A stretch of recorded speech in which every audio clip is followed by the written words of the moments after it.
Let's go, je crois que ça filme. Les amis, bien le bonjour. J'en avais marre de faire des vidéos un peu trop sérieuses, tout le temps habillé en old money. Je pense que pas mal me comprennent. Donc aujourd'hui, je fais une vidéo bien. Suite, capuche, casquette, je suis enrhumé. Dans 2-3 jours, je pars à Stockholm. Il y a pas longtemps, j'étais à Dubaï. Aujourd'hui, je vais vous raconter un peu mon histoire et on va déblayer sur comment, en fin de compte, scaler une activité de coaching en ligne, scaler un infoproduit high ticket, un produit cher, d'accord, parce que c'est ce qui rapporte du cash aujourd'hui. Beaucoup le nieront, mais leur business principal, c'est un putain de business de coaching ou de formation. D'accord. Première chose, aujourd'hui, donc je fais plus de 5 chiffres par mois avec mon activité de coaching. Pourquoi? Parce que notamment, j'apporte de base des résultats à mes clients. Contrairement à certaines personnes, je n'ai pas menti sur mon chiffre d'affaires pour avoir mes premiers clients. Voilà. Dans le dur, je vous expliquerai après. On va parler de 3 choses aujourd'hui. Première chose, voilà, donc mon histoire, d'accord. La vision dans les prochaines semaines, peut-être prochains mois, dans l'année à suivre 2026, parce que un bon année 2026 se prépare en décembre 2025, donc de l'année précédente, bien évidemment. Et troisième chose, on va aborder ensemble, du coup, les fameuses stratégies de conversion, de vente, hein, globalement. D'ailleurs, pour ceux que ça intéresse, j'ai déjà fait une vidéo de plus d'1 heure. Voilà, la vidéo un peu plus sérieuse, un peu chiante, notamment, mais vous pourrez aller la voir, je la mettrai en premier lien dans la description. Voilà. Ça fait longtemps que j'ai pas fait de vidéo comme ça. Ok, avant, j'avais l'habitude d'en faire. J'ai délaissé pas mal YouTube ces derniers temps et ça fait quelques mois que je repars vraiment sur la création de content parce que forcément, vous allez voir, petite péripétie dans la vie, c'est pas tout le temps cool. Donc là, qu'est-ce qui se passe? Moi aujourd'hui, j'ai 21 ans, les amis. Je devais, d'après mes parents, d'après mon entourage, faire des études. Ce que j'ai fait, malheureusement, voilà, on a beau des fois mettre des œillères, il y a un environnement qui te pousse à faire certains mauvais choix ou des fois prendre de bonnes décisions. Donc j'étais pendant 3 ans en STAPS dans le nord de la France. Euh, Très simple, ok, j'ai commencé l'entrepreneuriat parce que je me suis dit, bon, c'est bien de vouloir être entraîneur sportif. Maintenant, en présentiel, faire payer des consultations à 30, 60 euros, c'est pas la chose la plus optimale. D'accord. Donc, ce qui s'est passé très simple, c'est que j'ai commencé à m'intéresser à l'entrepreneuriat et à aller checker ce qui se passait sur le marché. J'ai failli me faire closer et dépenser 5000 euros déjà dans un premier accompagnement pour devenir coach sportif en ligne. Et donc, bon, voilà. J'ai commencé, je me suis introduit dans le monde de l'entrepreneuriat là-dedans de cette manière-là. Ce qui s'est passé après, ça a été assez simple, c'est que je me suis intéressé donc au marketing. Parce que je me suis toujours intéressé à la vente. Moi, je suis quelqu'un qui adore la philosophie, la psychologie, même si je suis un énorme branleur et je déteste lire des livres, malheureusement. Pourtant, j'ai eu 18 au bac de philo. Voilà, petite information, vous la prenez, vous faites ce que vous voulez avec. Bien évidemment, je me suis très vite rendu compte que je voulais plus que ça et que être entraîneur sportif, surtout que j'ai commencé la salle de musculation en parallèle, étant donné que j'étais blessé au basket et que ma carrière NBA a pris fin, enfin, comment on appelle ça, ma draft NBA a pris fin un peu trop tôt. Donc ce qui s'est passé, c'est que, ok, pourquoi pas aller voir plus loin que le bout de mon nez, autrement dit, aller checker des choses qu'on t'apprend pas à l'école classique, ou même à la fac, quoi, même en études de marketing, peu importe. Et c'est là où j'ai découvert Alex Hormozy, j'ai découvert School, qui était mon premier business, donc j'ai commencé à m'intéresser à ça. J'ai commencé à publier des vidéos là-dessus, ok, dans une optique de vendre, à partir de 60 abonnés sur YouTube, qui est d'ailleurs la même chaîne YouTube que vous voyez ici, que j'ai bien délaissé dans le temps, mais bon voilà, ça fait peut-être... donc maintenant, ça fait ouais, un an et demi que j'ai commencé à publier des vidéos sur YouTube, concrètement. Même si, comme tout le monde ici, bien évidemment, j'ai eu une chaîne gaming, ok, sur ma petite console, ma petite PlayStation. Mais bon, c'est pas le sujet. Petit à petit, j'ai commencé à aider des créateurs gratuitement. Ensuite, j'ai commencé à me faire payer 300 euros par-ci, 600 euros par-là, 1000 euros, 2500 euros, 5000 euros, etc., etc. Et c'est comme ça que j'ai fait déjà mes premières belles rencontres. Ok, j'ai rencontré un de mes meilleurs amis aujourd'hui, qui d'ailleurs est parti s'enculer en Thaïlande. Ok, il est vraiment parti en Thaïlande, ça fait plus d'1 an qu'il est en Thaïlande. Bon, les gars marchent sans chaussures, ils se coupent pas les cheveux, enfin c'est un pouilleux, mais c'est pas, encore une fois, c'est pas le sujet. Je divague un peu trop. Et aujourd'hui, vous allez pouvoir checker sur Insta, hein, tout est sur Instagram, j'essaie de tout documenter. J'accompagne les grosses têtes, ok, que ce soit dans le monde du dating, la transformation physique, du glow-up, de l'acquisition client. J'ai déjà accompagné des coachs business, des coachs enfin, moi, liberté financière, histoire de, en fait, comment dire, justement prendre des salariés et bah, les faire sortir de leur CDI concrètement. Des coachs en spiritualité aussi. Malheureusement également, on a eu des déceptions, ça je ne vais pas vous le cacher, que ce soit moi ou avec des collaborateurs entre guillemets. Par exemple des coachs en philosophie, des coachs en trading, où ça a échoué en fait assez rapidement parce que il n'y a pas une bonne entente. Et c'est là où j'ai compris déjà que c'est très bien de s'entourer des bonnes personnes, d'avoir un bon environnement autour de soi, mais aussi de choisir ses clients, c'est le plus important. Et donc ne pas courir après l'argent, quitte à également avoir une mauvaise réputation. Voilà, même si bon, la réputation, ça bouge longtemps, c'est très malléable et que au final, encore une fois, ce que je remarque en permanence, c'est que la première impression est la plus importante. D'accord. Dans le sens où moi aujourd'hui j'ai des retours et j'ai un certain avis de certaines personnes, ok, mais quelqu'un qui découvre cette personne-là n'a pas du tout le même avis. D'accord. Bon, ça, c'est un phénomène qui est classique, entre guillemets. Aujourd'hui, j'ai deux business. Ok. Donc, premier business, ok, qui est un business de scaling. Ok. Donc, le scaling, c'est quoi? C'est assez simple. Potentiellement, quelqu'un démarre une activité, une activité de coaching en ligne. Ok. Elle va passer de zéro, ok, à un certain chiffre. Généralement à 5K. On a un premier palier. Premier palier des 5K qui est, pour moi, le plus dur à passer. D'accord. Ensuite, ça déroule petit à petit. Il suffit d'investir correctement son argent et automatiquement on a des retours. Après, tout le monde fait ce qu'il veut avec sa thune, ça ne me regarde pas. Mais en fait, en réalité, voilà, une fois que tu investis ton argent, tu sais quoi déléguer, des choses vraiment qui sont classiques, je vous parlerai peut-être après, c'est pas compliqué. Le scaling, en fait, c'est pas du tout cette partie-là. Le scaling, justement, ça va être de faire passer les gens de 5 à 15. Ok. Voilà. Ensuite, 30. D'accord. Donc ça, c'est mon premier business. Voilà, même si je ne sais pas écrire la lettre 1, voilà. Désolé, je suis un peu autiste sur les bords. Non, donc plus sérieusement, mon deuxième business maintenant, c'est quoi? C'est que je me suis associé avec un de mes anciens clients que vous connaissez peut-être, d'accord, qui aujourd'hui fait le même business que moi en quelque sorte, même si de base j'avais pas la même cible. Moi au début je travaillais beaucoup avec des créateurs de contenu qui n'avaient pas vraiment de business de coaching, on faisait croître leur activité, et aujourd'hui bah, j'ai plus de compétences, j'ai plus de preuves sociales, je m'adresse directement aux coachs qui ont déjà une activité, qui font déjà du chiffre d'affaires.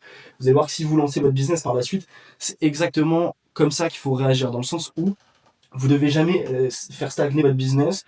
Vous devez toujours croître en fait et aller plus loin. Dans le sens où quand je ferai 6 chiffres par mois, je pourrais potentiellement, même si en réalité aujourd'hui je fais déjà passer des gens à 6 chiffres par mois, mais quand je ferai 7 chiffres par mois, je pourrais dire à certaines personnes de faire 7 chiffres par mois et automatiquement m'adresser à des gens qui font 6 chiffres pour les faire passer à 7 chiffres me rapportera beaucoup plus d'argent que m'adresser à des personnes pour les faire passer de 5 à 6 chiffres. C'est logique simplement. Et donc mon business, c'est simplement de faire passer les gens de 30 ou 50 000 euros de chiffre d'affaires profit par mois à 100K, donc à 6 chiffres cette fois-ci. Je suis avec donc un de mes meilleurs amis aussi dans le business, un de mes collaborateurs. On bosse à deux sur cette thématique. Étant donné qu'on est rémunéré au pourcentage, notre objectif c'était d'avoir quasiment un demi-million de chiffre d'affaires généré de manière mensuelle en fait par nos clients tous les mois. Donc admettons, on prend en moyenne, on va prendre 20%, ok, de 500 000 euros.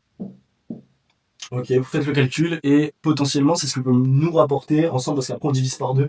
Il y en a qui vont trouver ça plus ou moins bête, même si en réalité, déjà avec le peu de clients qu'on a en gros operating, ça nous prend énormément d'énergie en plus de notre activité de départ. Donc c'est plutôt smart de faire ça parce qu'on va pouvoir croître sur le long terme. Surtout encore une fois, je vous l'ai dit, nous on préfère sélectionner nos clients, c'est le plus important. Et donc là, bah, vous faites le calcul très rapidement, hop, vous avez le résultat de ce que peut me rapporter ma deuxième activité, tout en scalant moi-même ma propre activité de coaching tranquillement dans mon coin. Encore une fois, j'ai que 21 ans et là, je m'amuse. Concrètement, le but, pour moi, c'est d'avoir aucune contrainte, pas d'appartement, pas de voiture, location, enfin pas vraiment des locations, mais un Airbnb par-ci par-là, ça coûte rien. J'étais à Dubaï, je suis revenu ici. Voilà, là je vais aller à Stockholm, après je reprends un petit Airbnb tranquillement, il n'y a pas forcément de soucis à avoir. Donc personnellement, moi ma vision là-dessus, peut-être que ça peut correspondre avec la vision de certaines personnes, c'est que dans le monde du make money en ligne, tout le monde veut faire toujours plus, des énormes promesses, souvent de fausses preuves sociales, voilà, c'est toujours de belles paroles qui sont très souvent fausses, je le remarque assez rapidement. Mais ouais, moi, ma philosophie, c'est justement le mot liberté, d'accord. Je pense que aujourd'hui, pour être réellement libre, bon déjà, il faut s'expatrier de la France, déjà, premièrement, allez-vous-en. allez-vous-en vraiment. Les gens complexifient énormément le fait de faire 30K par mois, alors qu'en réalité, ça correspond à seulement 10 nouveaux clients par mois, d'accord? Ce qui veut dire qu'avec les bonnes stratégies, c'est atteignable par n'importe qui. Les gens qui n'y arrivent pas, c'est des gens qui ne mettent pas en place soit assez d'actions, comme moi j'ai pu le faire dans le passé, d'accord? Et c'est ce que j'essaye de rattraper en ce moment. Là, je vous en parlais d'ailleurs, c'est intéressant. Ce qui est intéressant, c'est que je me suis énormément formé, j'ai dépensé des dizaines de milliers d'euros dans des formations et des coachings, notamment aux US, ce qui me permet d'apporter autant de résultats. D'ailleurs, mon partenaire fait exactement la même chose. On prend des appels d'une heure maintenant, c'est hyper efficace, des appels d'une heure avec des coachs aux US. Parce que globalement, si on achète un coaching à 10 000 euros, maintenant, bon, en termes de théorie, c'est là où je veux en venir, c'est qu'on a déjà toutes les connaissances, même pour progresser jusqu'à 1 million d'euros. Je suis sincère avec vous, aujourd'hui sur YouTube, tout est gratuit, vous allez obtenir toutes les informations gratuitement. Ce qui fait la différence réellement, c'est les actions que tu mets en place au quotidien, la pression que tu as, ok? Parce que si tu payes quelqu'un pour bosser, tu vas vouloir renta, en fait. On a une mentalité de rat, surtout nous les Français, donc c'est pour ça premièrement, on a du mal à investir notre argent. Oh, j'ai chaud. J'ai chaud maintenant, fait chier.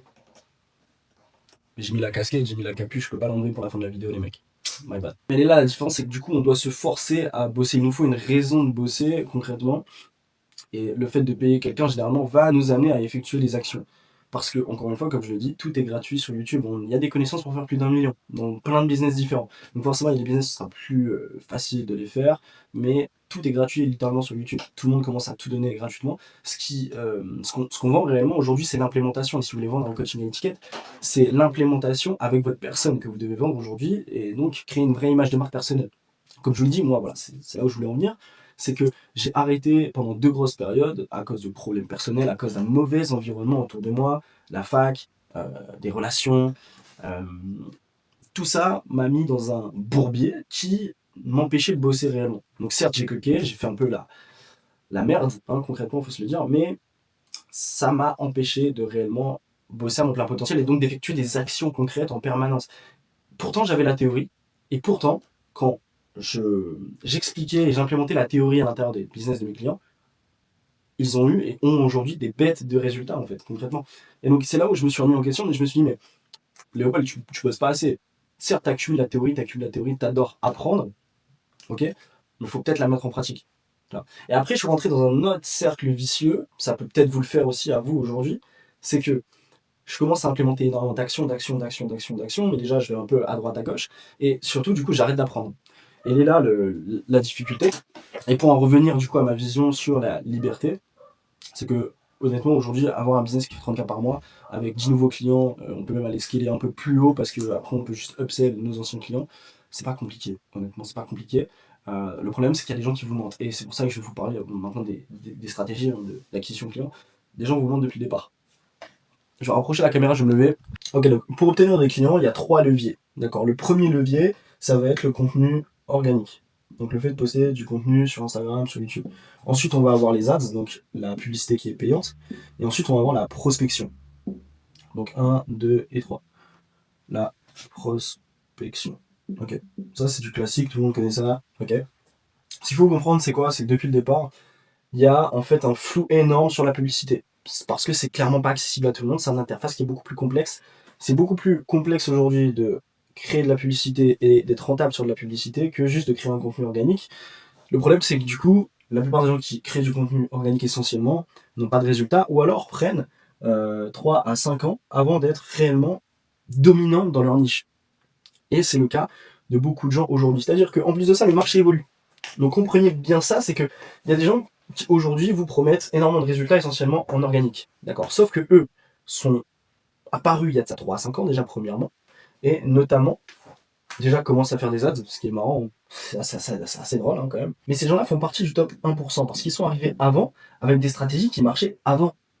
C'est ça, en fait, qui fait la différence. Parce qu'aujourd'hui, si tu fais pas partie, tu commences dès demain, ou tu veux scaler ton activité, tu fais déjà 5K par mois par exemple, comme on l'a vu tout à l'heure, si tu veux pas partir du top 1%, c'est-à-dire que t'as pas une caractéristique qui te rend unique directement, d'accord, ou t'as pas quelque chose d'inné chez toi, ou alors que t'as pas une énorme team avec un énorme budget, ce qui est le cas de personne, mec, tu vas jamais scaler en organique, tu vas jamais pouvoir réellement vivre de ton contenu en organique. Et encore aujourd'hui, je vois des gens qui accompagnent d'autres personnes, Certes, ces gens-là commencent à avoir des résultats, mais il leur faut 50 000, 60 000 abonnés pour commencer à vendre des offres à 1 000, 2 000, 3 000 euros, ce qui est assez triste. Et pour avoir ces 60 000 abonnés, ça fait déjà 8 mois qu'ils créent du contenu. Donc elle est là, le problème est là en fait. C'est-à-dire que des gens vous font des promesses, ok, pour entre guillemets se rendre unique dans leur marketing, pour faire du full organique et pour ne pas justement dépenser en ads parce que ces gens-là, ces mêmes gens-là, savent directement que la publicité fait peur à la plupart des gens. Sauf que moi je suis là pour rétablir la vérité. C'est que certes ça c'est compliqué, mais justement quand tu as des vraies compétences, qui sont même pas complexes en réalité, mais quand juste tu poses tes couilles sur la table et que tu essayes par toi-même, d'accord, et que tu l'implémentes pour d'autres personnes. Pour parler de la prospection, pareil, la prospection, il y a prospection froide, ok, tiède et chaude. Donc la prospection froide, c'est vous allez prospecter des gens qui ne vous connaissent pas. Par exemple, on a le cold calling, ok, vous prenez un numéro sur une liste, vous prenez un email sur une liste, ou alors vous prenez un profil Instagram sur une liste, peu importe, et vous allez envoyer un message. D'accord. Ched, ça se résume à simplement envoyer un message à quelqu'un qui vous connaît déjà. Et ensuite, la prospection chaude, c'est par exemple contacter un de vos followers qui vous suit depuis maintenant plusieurs semaines, qui interagit sur votre contenu. Ok. Donc, pendant beaucoup de temps, ça marchait de faire essentiellement du contenu organique, le marché n'était pas saturé. D'accord. Encore une fois, aujourd'hui, tu peux scaler en organique. Moi, je suis là pour te dire la vérité, mais soit tu fais partie du top 1%, soit tu attends 3 à 5 ans. C'est tout. Parce qu'encore une fois, il y a des gens qui font à peine 3K par mois, ok, avec 60K abonnés. C'est triste, c'est triste. Alors que moi, ces gens-là, 60K abonnés, en, allez, 30 jours, j'en fais x3 leur CA. Facile, vraiment.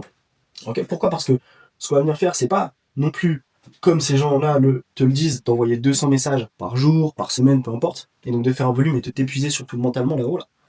Mais plutôt de faire ce qui semble logique, faire un contenu organique qui est basé sur une seule chose, la vente, et pas du contenu qui est viral, d'accord? Parce qu'encore une fois, le contenu viral aujourd'hui ne fonctionne plus comme avant.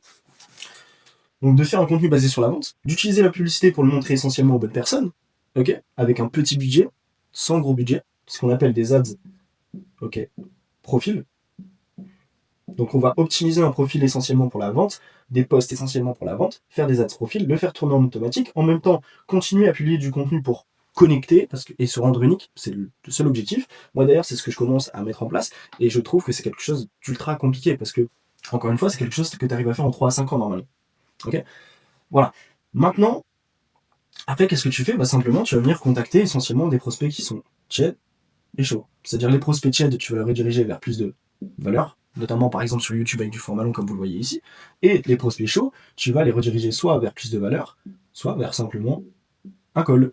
Voilà. Et là, tu signes des clients. Et c'est comme ça qu'on a des clients qui, en 45 jours, font 87 000 euros. J'en ai d'ailleurs fait une vidéo, vous pouvez la voir, c'est normalement la vidéo qui est déjà sortie avant celle-ci. Voilà. On a également d'autres clients qui passent de 1 000 euros en vendant des offres à 300 euros à 11 000 euros.